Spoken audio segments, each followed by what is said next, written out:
Hello दोस्तों, कैसे आप लोग। उम्मीद करता हूँ सब जबरदस्त होंगे। एक बहुत ही अच्छी खासी वैकेंसी आई हुई है जेएसएससी की तरफ से, जिसको हम लोग झारखंड सचिवालय बोलते हैं सामान्य भाषा में। लिंक आपको मेरे वीडियो के डिस्क्रिप्शन बॉक्स में मिल जाएगी। बस आप वहाँ पे जैसे ही क्लिक करेंगे आप इसके वेबसाइट पे आ जाएंगे, ऑफिशियल वेबसाइट पे। बस इस पे आने के बाद आपको व्यू ऑल पे क्लिक कर देना। जैसे व्यू ऑल पे क्लिक करते हैं आपके सामने बहुत सारी ऑप्शंस मिल जाएगी। बस आपको करना क्या है कि एक एडवर्टीजमेंट के लिए दिया गया है, एक ब्राउचर के लिए दिया गया है। तो बस आपको एडवर्टीजमेंट वाला पे क्लिक नहीं करना, आपको इस पे क्लिक करना है, क्योंकि उसमें सिर्फ डेट दिया गया। आप जिसमें जैसे ही क्लिक करते हैं आपके सामने एक पीडीएफ डाउनलोड होने का ऑप्शन आएगा। इस पीडीएफ को आप डाउनलोड करिए और पीडीएफ आपके सामने डाउनलोड होके खुल जाएगा। अब आपको पूरी की पूरी जानकारी मिलेगी। आपके मन में बहुत सारे सवाल होंगे, मैं समझ सकता हूं। अभी बहुत कैंडिडेट बोलेंगे पिछली बार सारे कैंडिडेट ने 1000 रुपये जमा किए थे फॉर्म को भरने के लिए, उन सबको क्या दोबारा फॉर्म भरना पड़ेगा, दोबारा पैसे पे करने होंगे? या फिर कुछ ऐसे कैंडिडेट जो उनको लगता है कि यहाँ पे 10th और 12th जो कैंडिडेट किए हुए हैं सिर्फ वही कैंडिडेट फॉर्म भर पाएंगे, या उसके बाद बहुत सारी डिटेल जानकारी आपको मिलेगी इस वीडियो में। बस आप बने रहिए। सबसे पहले यहाँ पे आप देख लीजिए कि इस एग्जाम का जो नाम होने वाला है, ये देखिए झारखंड सामान्य स्नातक योग्यताधारी संयुक्त प्रतियोगिता परीक्षा 2021 विज्ञापन संख्या 5/2021 है, जिसको कि शॉर्ट फॉर्म में हम लोग JGGL CCE 2021 बोलेंगे। उसके बाद यहाँ पे देख लीजिए, इन्होंने बोला है कि कार्मिक प्रशासनिक सुधार तथा राजभाषा विभाग झारखंड सरकार के पत्र संख्या 8666 दिनांक 21/12/2021 पत्रांक 8633 दिनांक 20/12/2021 इतने के अंतर्गत यहाँ पे निकाला गया। अब आपको पूरी डिटेल यहाँ पे मैं पढ़ने जाऊंगा तो वीडियो बहुत ही लंबा हो जाएगा। पोस्ट की जानकारी आप नीचे सुन लीजिए तो बहुत ही अच्छा रहेगा। सबसे पहले यहाँ बात आती है फ़ी, जो एग्जामिनेशन फ़ी रखा गया है यहाँ पे फॉर्म भरने के लिए, वो 1000 रुपये रखा गया है जनरल कैंडिडेट के लिए, ओबीसी के लिए। लेकिन यहाँ पे यदि कोई SC ST के में आते हैं तो उनको 250 रुपये पे करना होगा। यदि कोई फिजिकली हैंडीकैप्ड में आता है, यानी कि 40% से ज़्यादा कोई फिजिकली हैंडीकैप्ड है, तो उनको 1 भी रुपये पे करने का यहाँ पे ज़रूरत नहीं है। उसके बाद यहाँ पे नॉन रिफंडेबल होगा जितने भी फ़ी होंगे।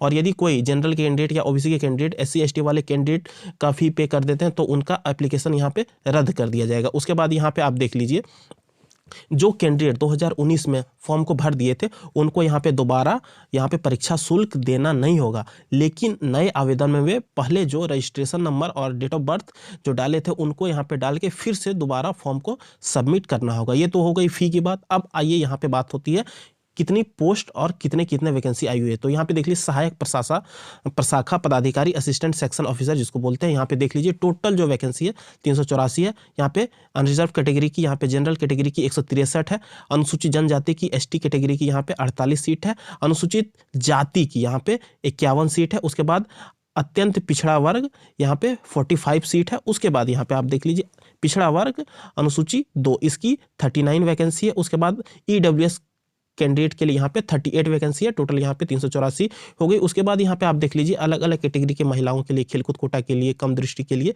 सारी की सारी सीट की जानकारी यहाँ पे आपको मिल जाएगी। उसके बाद यहाँ पे देख लीजिए कनीय सचिवालय सहायक, इसमें भी आपको 322 पोस्ट यहाँ पे दिख रहा है। अब यहाँ पे आप देख लीजिए कितनी वैकेंसी है। अनरिजर्व कैटेगरी की 129 है।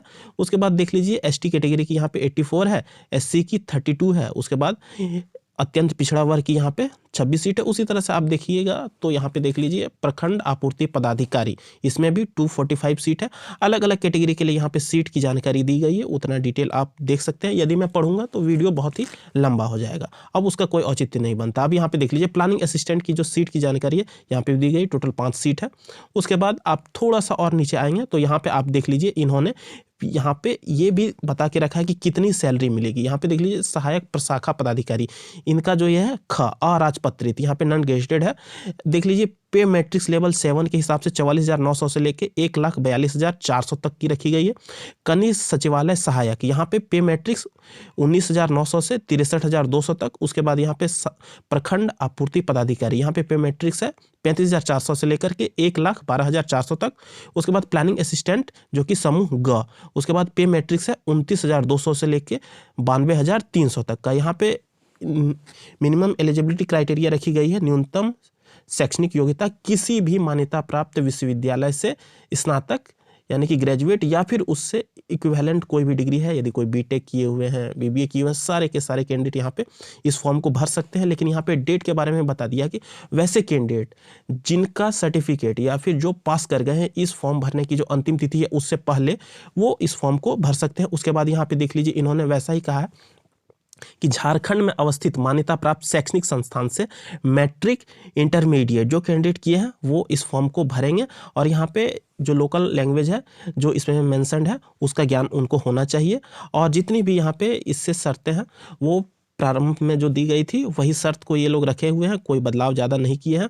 उसके बाद कोई कैंडिडेट ऐसे हैं जो कि अंतर्राष्ट्रीय स्तर पे खेल में उपलब्धि हासिल किए हैं, मेडल लिए हैं, यदि कोई भारतीय ओलंपिक में प्रथम स्थान पे हैं, राष्ट्रीय स्तर की प्रतियोगिता में विश्व रिकॉर्ड है, तो उन लोगों के लिए यहाँ पे अलग अलग रिजर्वेशन का प्रावधान दिया गया है। उसके बाद आप नीचे आएंगे तो इसकी जो ऑफिशियल वेबसाइट है उसके बारे में तो यहाँ पे इन्होंने बता के ही रखा है। और उसके बाद देख लीजिए कि अलग अलग पोस्ट के लिए जितनी भी पोस्ट है, सहायक प्रशाखा पदाधिकारी, खनिज सचिवालय सहायक, प्रखंड आपूर्ति पदाधिकारी, प्लानिंग असिस्टेंट, सब की यहाँ पे न्यूनतम उम्र सीमा की गणना के लिए इन्होंने यहाँ पे डेट को मेंशन किया हुआ है। यानी कि आप देख लीजिए ये जो डेट लिखा हुआ है जिस भी पोस्ट के सामने, उस दिन उनका एज यहाँ पे 21 साल हो जाना चाहिए, तभी वो इस फॉर्म को भर सकते हैं। उसके बाद अलग अलग कैटेगरी के जितने भी कैंडिडेट हैं सब के लिए यहाँ पे एज का क्राइटेरिया दे के रखा है। अनरिजर्व कैटेगरी के लिए 35 साल, ओबीसी के लिए 37 साल, उसके बाद महिला के लिए, ओबीसी की महिला के लिए यहाँ पे 38 साल रखा गया है और जनरल की महिला के लिए भी 38 साल रखा गया है। यदि कोई SC ST के कैंडिडेट हैं, पुरुष महिला कोई भी हो, उनके लिए 40 साल यहाँ पे दिया गया है। अब देख लीजिए कि यदि कोई कैंडिडेट 40% से कम यदि फिजिकली हैंडीकैप्ड में पाए जाते हैं तो उनको यहाँ पे आवेदन समर्पित करते समय उनको पात्र नहीं माना जाएगा, यानी कि वो वैलिड कैंडिडेट नहीं होंगे। यदि आप PH में चाहते हैं कि रिजर्वेशन लें तो आप ये सुनिश्चित कर लीजिए कि आपका PH का लेवल 40% से थोड़ा सा ज़्यादा हो। और PH कैंडिडेट के लिए यहाँ पे जिनका 40% से ज़्यादा है उनको स्क्राइब की भी यहाँ पे मान्यता दी जाएगी, स्क्राइब भी उपलब्ध कराया जाएगा उनके लिए। उसके बाद यहाँ पे आप देख लीजिए पात्रता के बारे में इन्होंने तो लिख ही दिया 10th 12th जो कि यहाँ पे अवस्थित विश्वविद्यालय मान्यता प्राप्त विद्यालय से जो किए हैं वही फॉर्म को भर सकते हैं। उसके बाद थोड़ा सा नीचे आइएगा तो यहाँ पे आरक्षण के बारे में दिया है। आरक्षण उन्हीं विद्यार्थी को मिलेगा, उन्हीं आवेदक को मिलेगा जो यहाँ पे स्थानीय निवासी प्रमाण पत्र जो निर्गत हुआ उनके लिए वो प्रस्तुत करेंगे। और उनका जो डेट यहाँ पे इन्होंने मेंशन करके रखा है कि SDO से यहाँ पे 19/7/2019 को या फिर उसके पश्चात यदि कोई अंचलाधिकारी से भी यदि इशू करवाए हैं तो वो यहाँ पे वैलिड होंगे।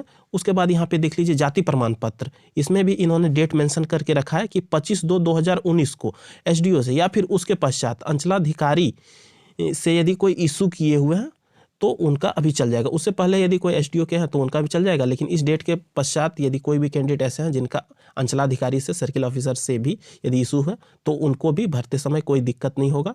उसके बाद यहाँ पे देख लीजिए कि थोड़ा सा और नीचे आइएगा तो सारी डॉक्यूमेंट के बारे में इन्होंने कह दिया है कि आवेदन पत्र समर्पित करने के समय आपको किस किस चीज़ को भरना है। उसके बाद आप थोड़ा सा नीचे आएंगे तो यहाँ पे देख लीजिए जो कि ज़्यादा मतलब नहीं रखता है कि फ़ोटो और हस्ताक्षर की स्कैन जो आप करेंगे उनकी एक प्रति अपने पास भी रख लीजिए। वो तो सारे के सारे कैंडिडेट रखते ही हैं। और आवेदन जो आप करिएगा उसमें इन्होंने ये भी बता के रखा है कि आपको डेट ऑफ बर्थ जो दिया गया है मैट्रिक के सर्टिफिकेट में वही भरना है। उसके बाद थोड़ा सा और नीचे आइएगा तो यहाँ पे इन्होंने आवेदन पत्र भरने की जो अंतिम तिथि है उसके बारे में इन्होंने बता करके रखा है। उसके बाद यदि कोई कैंडिडेट फॉर्म को गलत कर देते हैं तो आप ये याद रखिए कि आपका जो रजिस्ट्रेशन नंबर है, ये मोबाइल नंबर, उनको और ईमेल आईडी जो दिया गया है वो दूसरे नोटिफिकेशन बताया गया है, उनको छोड़ के आप सारा चीज़ यहाँ पे एडिट कर सकते हैं। अब यहाँ पे जो डेट मेंशन किया गया है रजिस्ट्रेशन करने की जो डेट है 15/1/2022 से लेकर के फॉर्म भरने की भी तिथि है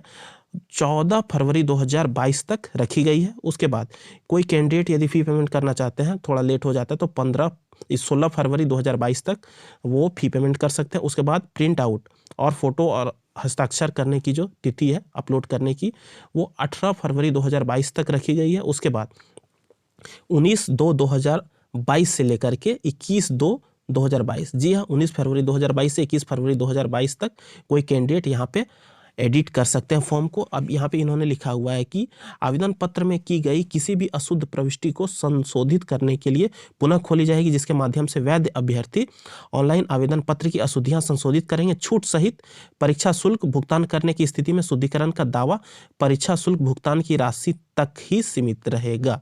उसके बाद देख लीजिए परीक्षा शुल्क भुगतान करने की प्रक्रिया यहाँ पे दी गई है। उसके बाद ये तो आप जब फॉर्म भरिएगा तो आसान सा प्रक्रिया रहता है, इसमें कोई दिक्कत नहीं होगा। उसके बाद यहाँ पे देख लीजिए एग्जामिनेशन का जो पैटर्न होगा वो OMR पे होगा, यानी कि ऑफलाइन मोड में होगा, विभिन्न समूहों में होगा। जी हाँ, जो कैंडिडेट अलग अलग सब्जेक्ट चुनेंगे तो सब में अलग अलग स्कोर होगा, तो इसलिए यहाँ पे नॉर्मलाइजेशन किया जाएगा। अब देखिए नॉर्मलाइजेशन में क्या होता है, और यहाँ पे परीक्षा का प्रारूप दिया गया है। एक ही चरण में मुख्य परीक्षा ली जाएगी और उसमें 3 अंक दिए जाएंगे सही के लिए और 1 अंक काटे जाएंगे यदि आप कोई क्वेश्चन को गलत कर देते हैं। और मुख्य परीक्षा में यहाँ पे देख लीजिए कि मुख्य परीक्षा के 3 पत्र होंगे, यह 3 पालियों में होगी और प्रत्येक परीक्षा की 2 घंटे की अवधि होगी। और यहाँ पे देख लीजिए पहला जो होगा भाषा ज्ञान, जो कि 120 प्रश्न और 2 घंटे का समय दिया जाएगा। हिंदी भाषा के लिए 60 प्रश्न, अंग्रेजी भाषा के लिए 60 प्रश्न, क्वालिफाइंग नेचर का होगा और इसमें 30% मार्क्स आपको लाना ही पड़ेगा। उसके बाद पेपर 2 देख लीजिए, पेपर 2 में जो उर्दू, संथाली, बंगला, मुंडारी, हो, खड़िया, कुड़ुक, कुरमाली, खोटा, नागपुरी, पंचपरगनिया, उड़िया, इसमें से किसी भी भाषा में 100 बहुवैकल्पिक प्रश्न पूछे जाएंगे। उसके बाद इसमें भी आपको 30% अंक सुनिश्चित करना ही होगा यदि आप इसमें क्वालिफाई करेंगे तो। अब देख लीजिए पत्र 3, इसमें सामान्य ज्ञान कुल 150 प्रश्न, 2 घंटे की अवधि, सामान्य अध्ययन के लिए 30 प्रश्न, सामान्य विज्ञान के लिए 20 प्रश्न, सामान्य गणित के लिए 20 प्रश्न, मानसिक क्षमता के लिए 20 प्रश्न, कंप्यूटर का ज्ञान के लिए 20 प्रश्न, झारखंड राज्य संबंधित ज्ञान के लिए 40 प्रश्न।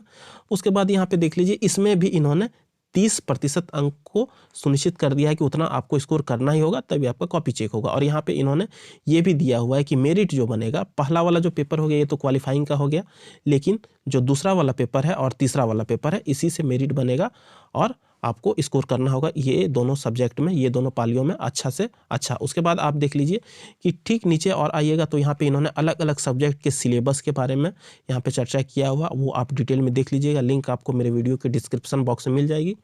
थोड़ी लेट हो गई वीडियो आने में क्योंकि बहुत दिन से थोड़ा वीडियो नहीं डाल पा रहा था, अब रेगुलर वीडियो आएगी। आई होप वीडियो आप लोगों को अच्छा लगा तो मेरे चैनल को सब्सक्राइब करिए, वीडियो को शेयर करिए और इसी तरह की और भी जानकारी चाहते हैं तो जुड़े रहिए हमसे। बस आपको इस चैनल में ऐसी जानकारी मिलती रहेगी। धन्यवाद। जय हिंद, जय भारत।